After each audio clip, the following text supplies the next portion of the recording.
Live from clickorlando.com and WKMG, we're getting results in your neighborhood. Now it's 6:30. This is News 6 at 6:30, getting results. Thank you for joining us here live on News 6 Plus. I'm Ginger Gadsden. And I'm Matt Austin. You can add Brevard County to the list of areas with a burn ban in place. The county announced that ban today, just a day after this brush fire popped up in Palm Bay. According to the Florida Forest Service, it is 100% contained. Meteorologist Jonathan Kegas joins us now for a look at that dry weather we're continuing to have. Yeah, the fire threat's going to go up tomorrow, guys, because we're actually bringing some drier air down the Florida peninsula, and that could help fires get going and spread. The breeze is also going to crank up a little bit. You see this little bubble, this highlight here from Marion County back down towards Apopka into Heathrow, Lake Mary, Orlando, Kissimmee, St. Cloud into the west. That is your relatively speaking higher spot for fires to start and develop. That does not mean that threat is zero for us along the I-95 corridor. This just means we have that elevated area. And the main reason why we do have that separation tomorrow is because the breezes out of the east that will keep a little more moisture brought in from the Atlantic closer to I-95. Still, though, with everything being so dry, even we're not included in this orange shaded area, fires can still start and spread everywhere tomorrow. We just have that heightened risk in inland areas. We're going to talk much more about this and go searching for rain chances on the 7-day forecast, guys. And it is minimal at best. That's coming up at about 6:47. All right, Jonathan, thank you. Well, Seminole County is looking at a total overhaul of its Link service this year. We told you in November how they want to cut back on the number of bus routes. Yeah, News 6 reporter Catherine Silver explains how they think they can take those savings and find new ways to get you where you need to go. $17 million. That's how much Seminole County is paying right now for its Link service. But the county says there's not enough people using it to justify that cost. In fact, some county commissioners say they might be better off just paying for Uber or Lyft instead. So what's being done to make the system more efficient?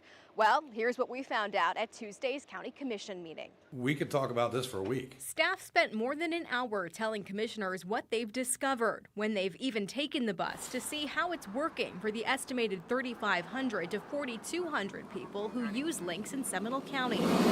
They want to keep the fixed routes that those riders use the most, places like 436 and 1792, and get rid of or reduce service where it's not needed. And to make up for those cuts, they're looking at adding micro transit options. Ideally, it would be on demand and get you door to door. So you would get in a shared van that could hold up to 6 people, and it would travel in these zones. The farther you need to go, likely the higher the cost. We're not establishing a new bus system. We're trying to build a better mousetrap. Commissioners spent time Tuesday deciding on fares and funding options. Looks like to me, based on the numbers, you got about $10 million to spend, and I'm looking for the best bang for the buck. Designing a rideshare service that could be operating as soon as October. Do you think that's realistic? I hope so. I think, we will have a time of overlap because there is a learning curve. Commissioner Amy Lockhart says the county will be saving money and it will be a better service. You are not losing transportation. The transportation option is being modified. You will not be standing out at a bus stop in the heat or in the rain waiting for a bus that may or may not be on time, taking you to where you may not even want to go. In Seminole County, Catherine Silver, News 6. Yeah, it's tough, but if they say goodbye to the bus routes now, as Seminole County continues to grow and have more people and going vertical. It's going so quickly, too. You're almost hesitant to get rid of bus routes, but especially for the people who use it and rely on it. Volusia County Schools is debating spending $8 million on a piece of land in DeBary to build a new school. Only problem, the city has already said the land cannot handle a new school. Yeah, they're looking at a location on Spring Vista Drive near the intersection of Shell Road. News 6's Molly Reed is in DeBary with why the city says a school should not go there.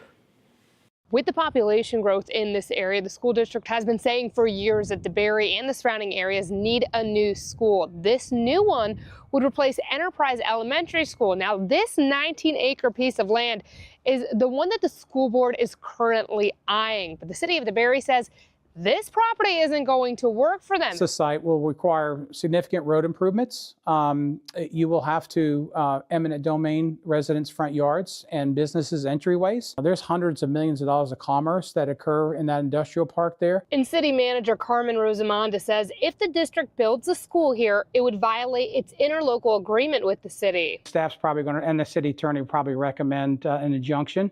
There'll be some, it'll go into courts. Now this is the property the city wanted the school district to use, 48 acres off of Buckley Drive here, but the district says it wants to sell this property and buy that Springs Vista one. School Board Chair Jamie Haynes has been pushing for this new school. She couldn't meet for an interview ahead of the meeting here tonight, but sent a statement that in part explains the school would replace Enterprise Elementary, which was built in the 1960s as part of a half-cent sales tax residents have been paying. The district says the board is meeting here tonight. They're going to vote on moving forward with a property for a new school in the area and determine exactly where. The board is meeting here now in DeLand and is expected to get to that topic here soon. In Volusia County, I'm Molly Reed, News 6. Well, property owners could be asked to help pay firefighters better. They've tried this a few times over the last decade in Brevard County, but some heroes still make about the same money as a fast food worker. We've been reporting since last summer how starting pay at Brevard County Fire Rescue can be as little as $15 an hour. Yeah, that sparked protests like one that happened in February. Today, the county advanced raising the fire assessment again. In his latest report, News 6's James Barbero tells us how much it could cost you. I think that people are willing to pay for these services. It's going to affect you when you deal with every business that your life touches. Every single business, whether it's the daycare, it's the restaurant, it's where you go buy your groceries. Commissioners debated, and ultimately, they picked a rate increase less than what some firefighters were hoping for. I'll put that chart back on your screen again, showing the options they had. Now, some in the room wanted the commission to pick the bottom of the chart. It's outlined in red. They said that would cost homeowners with an average size house around 2,000 square feet about an extra $20 a month. Now I'll highlight the option commissioners chose. They advanced a 37% fire assessment rate change after there weren't enough votes for a 75 or even a 50% rate. We respect the people who are like, this is going to hurt or affect me in this direction, but I represent public safety, which is an essential function of government. After the meeting, the president of the Firefighters Union, Mike Bramson, talked to me more about what he's called a public safety crisis. This was our first time catching up since I met Mike here at a protest by firefighters over low pay. More than 100 had left in the last year. Is retaining firefighters still a crisis? I just heard from a firefighter talking about he qualifies for government cheese and milk. That's how little he gets paid. That means that I get free cheese and milk and that kind of stuff to make my family go. People who have big families, we get into a lot of those issues. We've lost a lot more people than can ever been projected. Today, commissioners also advanced putting $3 million into Fire Rescue's budget by defunding the North Brevard Economic Development Zone. That was created after the retirement of the space shuttle to boost the economy in Titusville and other areas of the county. I worked on a story about that move. You can watch it on clickorlando.com. About the fire assessment, the rate increase is up for a final vote on May 20th. In Brevard County, I'm James Sparvero, News 6. Hi, I'm Bridget Ellison, and we are raising money today on News 6 for Harbor House's Paws for Peace Kennel. It is a place where domestic violence survivors can come with their pets, and this is when they're in the process of leaving their abuser. Many times the pets are part of the reason why they're afraid to leave. So this kennel is so important to Harbor House and those survivors. So today you can call 888-436-6665 to make your donations, and it really goes a long way. Today we have Amanda Mann with us. She is the advocate for the kennel at Harbor House, and you have Paws for Peace this weekend and this phone bank going on right now, and it takes a lot to make this happen, but it's a big part of the success with Harbor House. Oh, absolutely. We rely heavily on the donations and the support of our community so that we can take care of the women through this transition in their life. And it's one of those things that holds people back sometimes when they're trying to decide if they can leave. It definitely does. Statistics say that about 65% of women women will hold off on leaving an abusive relationship if they have a pet at home that they know they wouldn't be able to take with them. And some of our inside data actually says that it's a little closer to 80%. And so for 13 years now, this kennel has really been a big help in getting survivors to safety. Absolutely. All right, and so you can be a part of helping support that. Scan the QR code or call 888-436-6665. Back to you. Okay, so again, the number to call is 888-436-6665. You can also open up your camera app, scan the QR code on your screen, click the link. That will take you to our website where you can donate to support Harbor House domestic abuse survivors and, of course, their pets. And that is, you heard that stat, 65% of women or women who are abused will stay with the abuser because they don't want to leave the pet behind.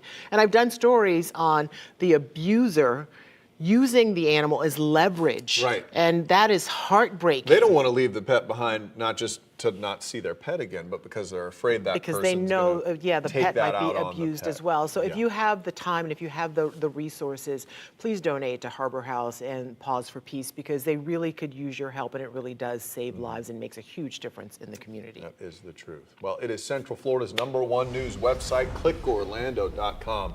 It always goes down smooth. So let's check out what's trending. Miami, Florida. Oh, great.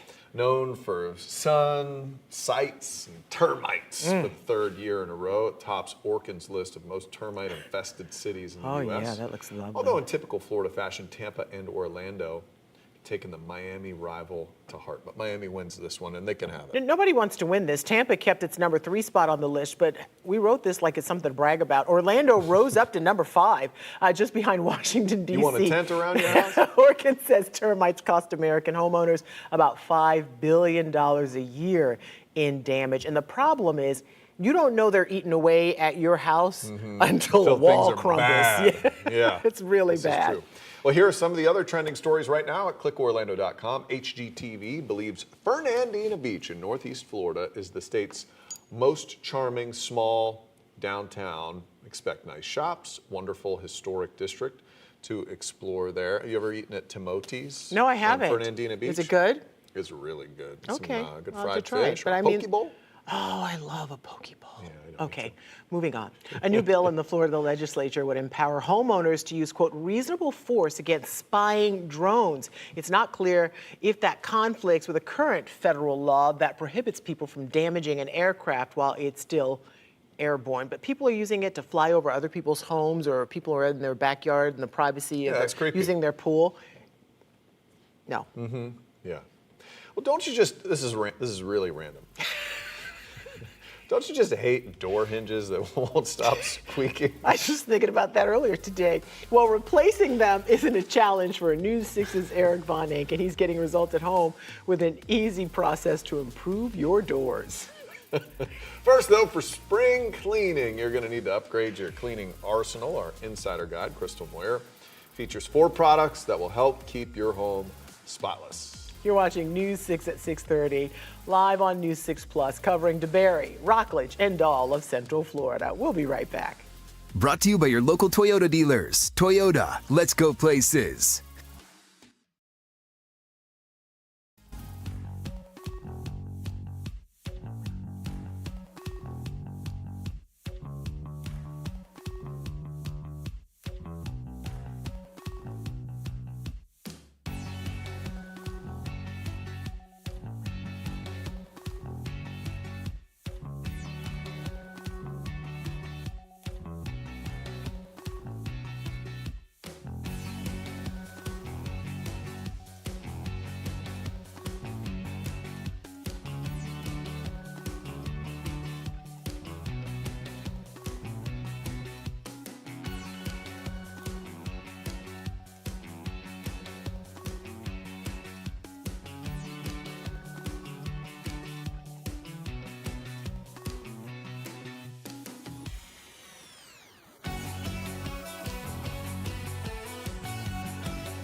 It's that time again for spring cleaning, and a good cleaning product really does make a difference, right? But with so many options, how do we know which ones do the trick? I'm News 6 anchor Crystal Moyer, and in today's Insider, Consumer Reports is revealing its best tested household cleaning products. Over the last year, Consumer Reports experts put dozens of cleaning products to the test in real-life situations. We were looking to find effective and versatile cleaners that are also gentle on surfaces and that don't contain irritating or harsh ingredients. Looking to streamline your cleaning arsenal? Consumer Reports says Mrs. Meyer's Clean Day Multi-Surface Concentrate is a great choice for many surfaces and messes. The beauty of choosing a concentrated cleaner is that it can replace nearly all of your other cleaners while offering an efficient way of cutting down on plastic and landfill waste. A concentrate isn't as convenient for quick everyday cleanup like wiping down kitchen counters. Instead, consider this Mr. Clean Clean Freak multi-purpose cleaner. It handled greasy stovetop oil, sticky maple syrup, and everything in between. For tougher jobs that need extra scrubbing power, Consumer Reports suggests keeping a powder cleanser on hand. Among 4 tested powders, Bonami Scratch-Free Powder Cleanser stood out as a safe and effective choice for most surfaces. Sometimes you need more targeted cleaning. The Goo Gone Grout and Tile Cleaner delivered noticeable differences on dirty grout. Our evaluators commented on the Goo Gone scent because unlike many grout cleaners, it was mild and pleasant. When it comes to glass, Spray Away Glass Cleaner delivered outstanding results on mirrors and windows. It is Earth Day, so this tip is fitting. Instead of using these paper towels, go ahead and use washable microfiber cloths or cotton towels. It'll save money and the planet. I posted more of Consumer Reports' top tested household cleaners on clickorlando.com/insider. Crystal Moyer, News 6. All right, let's take you outside right now. You know, we were just talking about quaint little downtowns. Here's one of my Doesn't favorites. get any better than yeah, Mount this is Dora. Mount Dora. It is beautiful out there. You can see that traffic just moving nicely. Meteorologist Jonathan Kegas joins us now. You don't see any windshield wipers going, though. No. Those cars going by. No, we do. I'll tell you what, the car washes around here make it a killing. They The are. lines are extended. It's been a while, a long time since we've had a nice soaking rain come through, and it's going to continue to be that way as well. We talked about the burn ban. You mentioned it earlier, being added to Brevard County because we got the 500 Club, and that is a club we do not want to join. That's when we start to get a little more serious in how dry things are outside, according to this Keach Byram Drought Index. And this is a rolling index again, so it builds on top of itself, and then it'll watch the number come down if we do get rain. It takes things out of the equation like relative humidity on the day-to-day and the wind direction, wind speed, all that stuff. So this is literally just measuring how dry things are out there. The higher the number, the worse off we are, and we are really getting into some trouble. In Sumter and Lake County, we're back up to the 580s now. Volusia, we're in the 550s. We've joined the 500 Club light last week in Seminole and Orange, and then today in Brevard, we're getting close in Osceola, also in Flagler. So we'll likely see extra burn bans added to this to our map over the next couple of days or next week or so. Fire risk for tomorrow. We have an elevated shaded area here for inland and western central Florida. This is because of the wind direction now. So this is where that map that I just showed you comes into making these day-to-day fire weather forecasts here, because now we're going to add the relative humidity and the wind into the equation tomorrow. Tomorrow, the breeze is coming in off the Atlantic, and I want to show you here, direct your attention to the I-95 corridor. Watch these numbers of the relative humidity stay elevated. The higher the number, the more moisture we have in our atmosphere relative to the temperature. The lower the number, the lower moisture we have into the atmosphere. Now, as we go into tomorrow afternoon, sun comes up, dries things out. Notice how we keep things relatively higher along the I-95 corridor. That is because at least we have the breeze bringing in some of that moisture from the Atlantic. It's not going to be in the form of rain, but it'll at least be a little more moist, if you will, across the I-95 corridor. Notice how dry we are. Again, those numbers in the 20s, 30s, and especially we start getting into teens, that is the critical number. So it's going to be much, much drier in interior central Florida in terms of the atmospheric moisture. Now, over the next week to 10 days, this is all the way out through May 3rd, all of the good soaking rain is staying way away from us. By the time we get towards the end of next weekend, we could end up picking up some measurable rain, but for the most part, over the next 7 to 10 days, more often than not, we're going to miss out on that. Here's a live look outside Port Canaveral. The breeze is already going out there. It's a live look with our Launch Credit Union camera this evening. We're back to the upper 70s. The breeze right now at about 13 miles an hour. Temperatures across the board in the 80s still. At Kissimmee, we're at 84. Holopaw, we're at 78. Titusville, we're at 82. Now here's a look at your pinpoint accurate forecast. Your forecast is sponsored by the Florida Lottery. We're going to start things off tomorrow in the 60s, back in the same ballpark again, right around 90. A little bit hotter again along the 75 corridor, low to even middle 90s in Bushnell and the Coleman, Lake Panasoffkee, getting into Claremont as well, back to the low 90s with a mix of clouds and sun. There is a very stray opportunity for a shower tomorrow. Very stray, few and far between. That's going to be an I-75 corridor in west. We're pushing 90 the next several days. Rain chances painfully low at the start of the weekend, only 20% Sunday into Monday. All right, Jonathan, thank you. Our next stop on the road is Claremont. So if you live there, we want to hear from you. What makes your community special? What are your concerns? And how can we get results? Let us know at clickorlando.com/hitstheroad. Fill out the form and don't be surprised if you hear from us. Keep streaming. We'll be right back. Coming up in the morning, keeping school resource officers on the job in Orange County. Yeah, there's a new deal on the table, and one city is set to take a vote to make it all happen. How this is going to impact student safety. Plus your weather and traffic every 10 minutes. We'll see you for News 6 Mornings starting at 5.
Well, the ugliest part of a door is usually the hinges, especially when they get old and rusty. But did you know that there's a quick and cheap way to swap them out, and you don't even have to take off the door? Convenient. News 6 handy newsman Eric Von Anken is getting results at home, showing you how to do it yourself, tackle your projects quickly and easily, and keep more money in your pocket.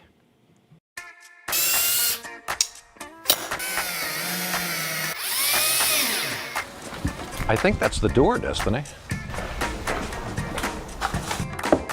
Barbara and Jim. Hi, Eric. Here in Oviedo. So nice to meet you guys. Nice to meet you. You probably figured out I'm Eric Von Anken, the handy newsman, in your garage already with Destiny here. Hi, Destiny. And that's the door. Yes, it is. What's the issue? It's a hinge problem, you think? Yes, the door wouldn't open. It got stuck. Were you able to make it outside? We did, but it wasn't easy. Okay. I brought some hinges. We're going to look at it, swap them out if need be. We're going to try and get results for you. Okay, thank you so much. Of course. There's really not a whole lot you can do with an old hinge except oil it, which Jim already tried, but it doesn't make it look any less old. This is 35 years old or any less rusty. So we're going to replace it, and it's really not that hard. There's only 8 screws per hinge. Step 1 is to take out the screws. You can use a standard Phillips screwdriver. We're going to use an electric screwdriver. It goes a little quicker.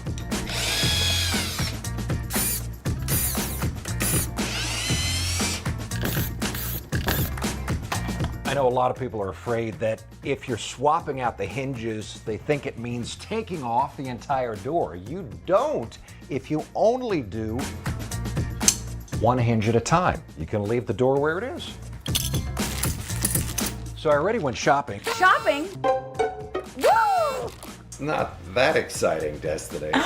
He'll never understand.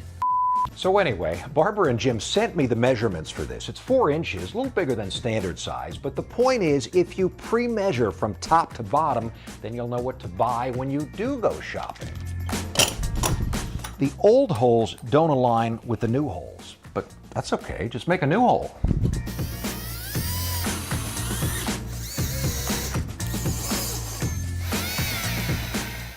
It's that simple. Now I'm going to do the other 2 inches.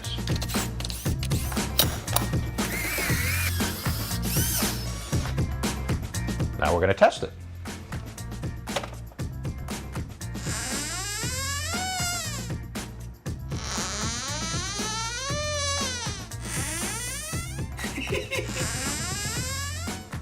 Are you serious? Barbara, Jim, tell me what you think. Wow, this is amazing. You know what the best part, guys? The door doesn't even creak or squeak. That is amazing. We got results at home? We sure did. They need to take that show on the road, those No. two. You know who likes a creaky door? Parents of teens. Oh, yeah. Because they know Living you in can. and There's out no of the sneaking house. in and out. Gotta That's put for a sure. bell on those Yeah, don't fix all the doors though. So if you'd like to watch that again, we put the project on clickorlando.com. Just look under Getting Results at Home. And if you have a project you'd like Eric to tackle, send us an email and a picture, of course, at gettingresultsathome@wkmg.com. And next week, Eric might just show up at your creaky door. Squeaky. Wow. Get out of my head. Yeah, that's crazy. All right, thanks for joining us for News 6 at 6:30. Stream News 6 online anytime on News 6 Plus, your smart TV app. Wow. Oh my How do gosh. we remember? My We break goodness. news at clickorlando.com. Bars and You're such a dork.